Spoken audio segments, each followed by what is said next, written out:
Alright, starting on first here with an older $1 bill. This is actually a silver certificate from 1935. What makes this cool, even though it's in really bad condition, is the fact that it is a star note, so you will see a star by the serial number there. And it also has a misalignment error here, so you can really see that there on the back printing of the bill. If this was in better condition, of course it would sell for a lot more money, but even in this condition, because of the error and it taking place on the star note, this bill sold for around $150 at auction. Next up is another $1 silver certificate.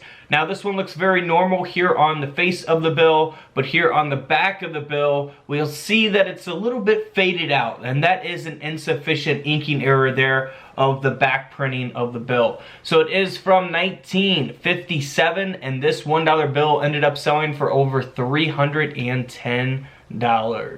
Now here's an older $50 bill. We will get into more newer dollar bills here throughout the video. This is an older $50 bill, and man, does that look cool there on the front. An ink smear error taking place here, and it couldn't have happened in a cooler spot right there on top of his head. It just makes it look so unique compared to having an ink smear just randomly on a different part of the bill. You know, the fact that it's right there centered with his head, it makes it unique. So this bill ended up selling for over $1,100 at auction. It is graded by PMG. It is from 1969. Alright, here's a 1969 $1 bill. Now this Federal Reserve note looks very normal here on the face of the bill, but here on the reverse, the back of the bill, you will see the face printing coming through here on the back of the bill, and that is an offset printing error that took place when this bill was being produced, of course. This $1 bill ended up selling for around $170 at auction. Now here's an older $5 bill from 1974. It's not really that old, but it is the older designs. It has a printed fold error, and you'll see that here down on the corner. You'll see part of that bill was folded over, and then that serial number and that digit there was printed on top of that fold. So a fold over error taking place there. This bill ended up selling for over $300 at auction. Moving right along to a very bad shape $1 bill. I can't believe this made it out in circulation this long. So it does not have a high grade, of course, because of the condition. However, it does have an inverted overprint error taking place. So you'll see the seals and the serial numbers on opposite sides of the bills and upside down. The bill's from 1974, and this $1 bill sold for over $220. You know, had this been in very, very good condition, it would have sold for a lot more than over 200 bucks. Next up is a $2 bill. Now this is a fold over error as well, so you'll see the overprint printed on top of that fold, which is really cool. You can see the seal there printed. This $2 bill from 1976, graded by PCGS, ended up selling for over $2,200. Nearly a $2,300 bill. Moving right along to another $2 bill from 1976. Now you'll see down the center, the middle of the bill there, that it has that line going through it, and that is what's known as a gutter fold error. Now these can take place diagonally on your bills. They can be larger, smaller than this, but this one's pretty cool because it's dead center with the bill, and this $2 bill ended up selling for around $150. Now here's another example to compare it to. So a gutter fold error, again, taking place here on the right side of the bill. This is the 1976 Federal Reserve note. And this $2 bill ended up selling for a little over $200 at auction. And it's got a much higher grade than the last bill, so it's in much better condition. Now here's another $2 bill from 1976. This one sold for $360 at auction. And that's because it has a mismatched prefix letter. Alright, so here on the left side of the bill, it starts with H454 and goes on to end in A.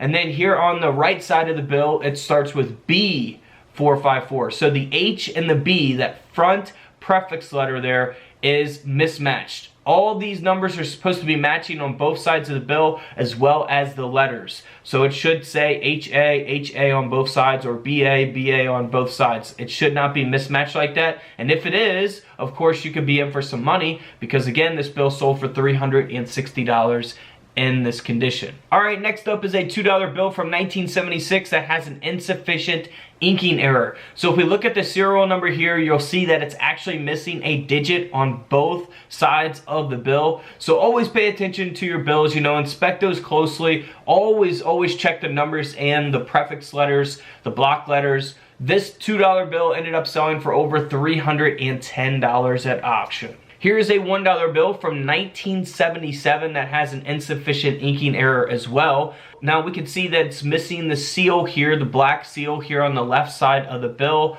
as well as those numbers. And this $1 bill sold for over $215. Graded by PMG. Now here are two bills that sold together from 1977, $1 bills here. If we zoom into the corner of the bill, you'll see that it had an obstructed plate error taking place here. So that is the result of that error. They are both graded at a 58 by PMG, and these two bills sold together for $1,800. $1,800 for $2. That's unbelievable. Alright, moving on to a 1981 Federal Reserve note. Now this $1 bill here has a printed fold error, kind of like the ones that we looked at throughout this video, but this is not on a $2 bill, this is on a $1 bill. So you'll see that fold and you'll see the seal and the number 2 there printed on top of that fold. So this $1 bill sold for $360 at auction. Now here's a more modern $100 bill from 1996. A lot going on here. We'll see the overprint that's supposed to be on the face of the bill here on the back of the bill. So you'll see the seals and the serial numbers there, the green seal, the numbers there on both ends of the bill, right side and left side of the bill. Man, just an awesome bill here. This $100 bill sold for over $3,100. $3,100 for a $100 bill. Unbelievable. So always check your bills out there, guys. Pay attention to those. If you guys want to look for fancy serial numbers on bills and figure out which numbers you should look for, definitely watch my other dollar bill videos here on the page. It's going to pop up right on the screen, a playlist, so you guys can check that out. Alright guys, don't forget to subscribe in the middle. Feel free to check out those videos to the left of me. And until tomorrow, I'll see you guys in the comment section below. This is Couch Collectibles, and this is where I disappear.